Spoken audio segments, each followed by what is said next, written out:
One tight slap.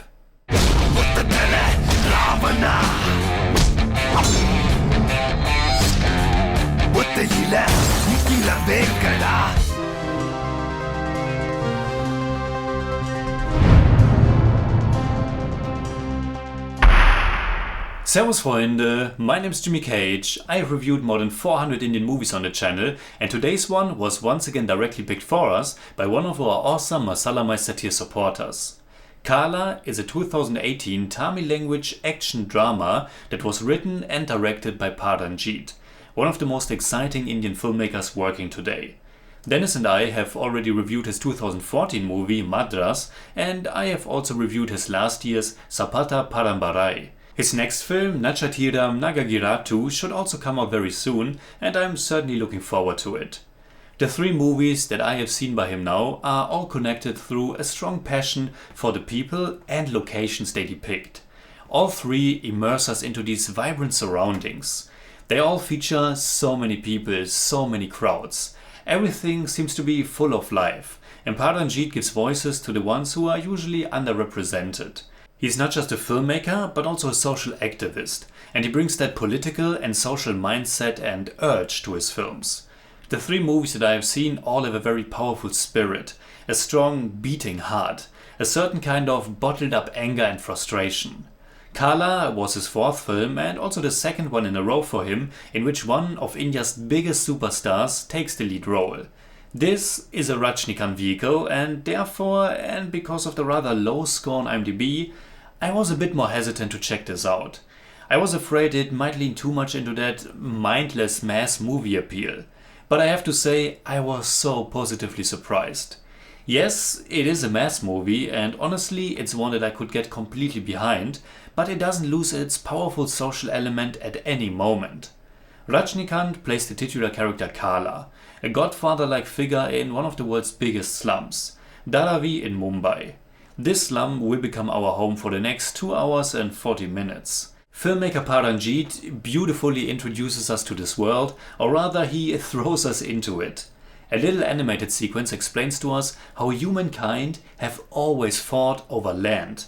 And again, Ranjit gives agency to those who barely are allowed to have any, to those who don't really legally own any land or property, but who should have a right to their home and place in this world as well. Kala is basically a political action drama about the process of gentrification. It's about this giant slum in the heart of Mumbai.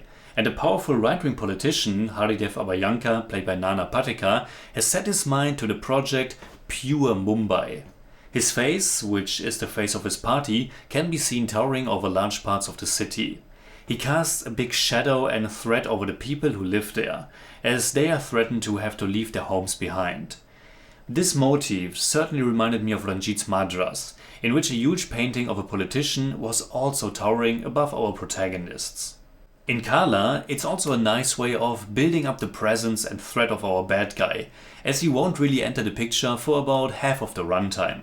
When he does, it's one of many really great sequences in the movie. Those sequences that you just love to see and experience in mass movies like this.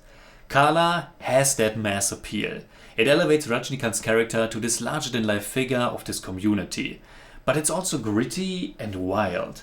It has an edge to it. It's a bit messy, also a little bit to its detriment, but it's nonetheless held together by the clear social message.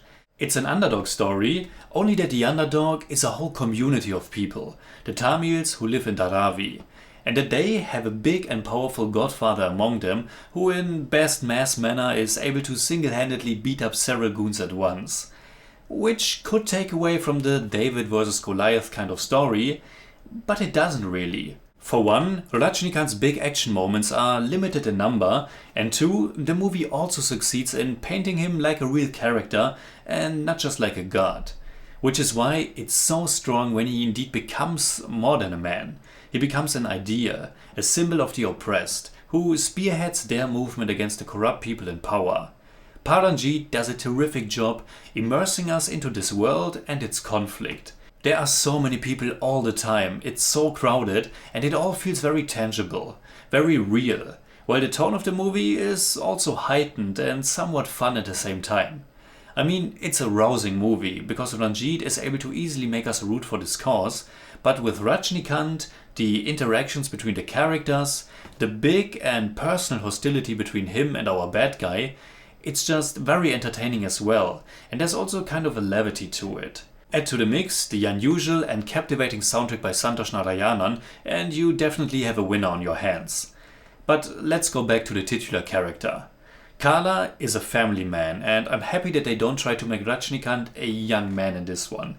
His character is already a grandfather, and his family plays a huge role in the story.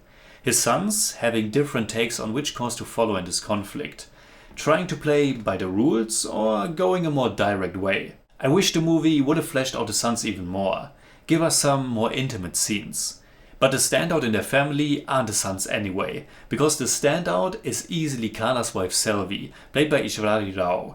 She's such a strong personality, always speaking her mind and never holding back, but also showing a very loving and caring side from time to time. And certainly some well understood jealousy as well, because a major element in the story revolves around Kala's ex-lover from the past, who returns in the form of an NGO representative who tries to help them. Zarina is played by Uma Qureshi, and she's also really good in the role. Though it's certainly interesting that she and Rajnikant are supposed to be former lovers. I mean, Uma Qureshi is more or less exactly as old as I am, which is certainly not as old as Rajnikant is. But you know what, it's okay, because one, they address that in a rather funny way when Kala asks her how she can still be this young, and two, because they have good chemistry, and you can feel the former passion still lingering on between them. Rajnikant plays it really well, how this encounter is waking up old feelings and making things a little bit difficult. Or not, as he's clearly devoted to his now wife Selvi. Unfortunately, while Zarina has her moments, this whole element isn't really paying off that well towards the end. And this happens with several threads in the story, which is why I said the movie can be a bit messy, which also goes for some of the action and events in the finale, how we go from one scene to another and so on. With a runtime that's coming close to 3 hours, it also turns a bit too much into a slightly too simple back and forth between Kala and Nana Patekar Haridev. A bit more cleverness to their schemes or more character work with the supporting ones could have made it even more emotional than by just setting everything on fire several times. But it's not too big of a criticism, as I was still always super involved. And the scenes in which Kala and Haridev confront each other are just super powerful.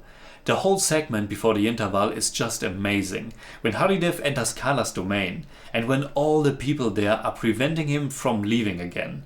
And then later, when Kala is getting arrested and people are there to support him. It's just rousing. Nana Patekar's role is mostly reduced to play a big villain, but the actor, who we have seen in several movies, most memorable probably in Natsamrat, has enough gravitas to make it work. And again, the movie also doesn't forget to make it fun at the same time. When his granddaughter asks him several times, please not to kill Kala, because he seems to be a nice guy, it's just fun. And I also really enjoyed the references or parallels, even if they are very direct. When Haridev calls Kala Ravana, the Demon King, and he on the other side sees himself as Lord Rama. And I really enjoyed this contrast. The bad guy, all in white, seemingly clean and pure, and the name of the project also Pure Mumbai. And then on the other side, Kala, the Black Panther, all in black, living in the dirt, but being rightfully proud about their community. I love how Paranjit throughout the movie sprinkles in these clear statements about religion, caste or gender equality. There shouldn't be any difference and everyone should respect each other and live together in harmony. I like how they are going on a strike later on and how Kala says to them that the men have to prepare the food now as well, not just the women. I like how the internet is shown as a tool for resistance and empowerment. And coming back to that use of black and white, there's a big and really awesome mass scene in which Kala is fighting a lot of goons in the rain, and even his umbrella comes all in black. The visuals are great, and it's not just silly mass action, even though it's also a bit silly and fun, but there's more behind it. And then the very finale, which I don't want to give away at this point, but it's one of the most visually and thematically powerful finales I have seen in a while. It's really gorgeous. And last but not least, a special shoutout goes to Samuthir Rakhani, who plays Selvi's brother Valiappan. He's basically always drunk, and I just love how Paranjit is populating his movies and worlds with these characters. Some being very familiar faces, like Samuthir Rakhani, who adds a lot of flavor, but then many more are just extras and still add so much texture through their presence. So, in German I'd say, Kala ist zwar etwas chaotisch und ungestüm, aber irgendwie passt das schon fast zum kraftvollen und äußerst unterhaltsamen Mass-Feeling, das mit Rajnikanth in der Hauptrolle und Paranjits immer deutlichen sozialen Note zu einem mitreißenden Slum-Action-Drama hochkocht. I give Kala 7 out of 10. It's more like 7.4, but I don't do that. நிலம் உங்களுக்கு அதிகாரம், நிலம் எங்களுக்கு வாழ்க்கை.